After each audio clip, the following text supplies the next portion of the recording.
17 Agustus di masa pandemi ini, gimana Pak dimarahin ini? Hari ulang tahun Republik Indonesia yang ke-76 ini haruslah merupakan momentum kita dan harus kita rayakan dengan segala konsekuensi ketika kita laksanakan sekarang sedang menghadapi pandemi COVID-19.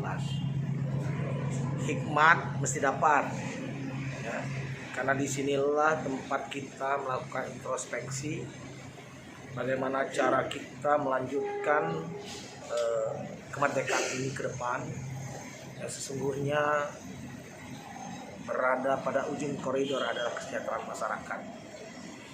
Namun di tengah pandemi COVID-19 terkait juga dengan Inmendagri terakhir tentang bahwa Kabupaten Muara Enim itu berada pada level PPKM level 3. Tentu kita tidak akan lari dari apa yang disyaratkan dan diharuskan, harus kita ikuti dengan pedoman Inmendagri tersebut.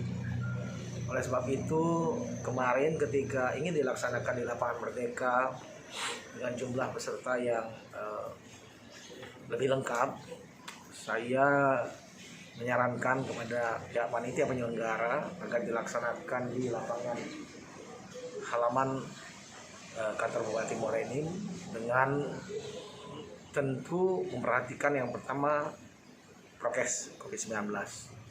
Kemudian dilakukan dengan jumlah peserta yang sangat terbatas dan tentu kita harapkan makna hikmatnya dapat. Tapi tetap saja kita harus mempertimbangkan kondisi PPKM level 3 untuk Kabupaten Muara Enim. Jadi oleh sebab itu mudah-mudahan tolong doakan besok perayaan ini akan berlangsung dengan hikmat, itu semuanya dengan mematuhi prokes COVID-19. Himbau kepada masyarakat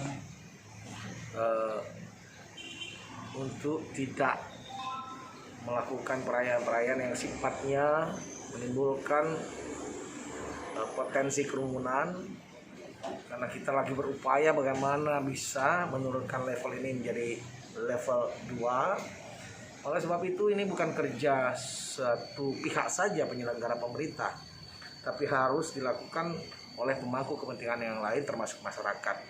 Kalau masyarakat bisa memaknai kemerdekaan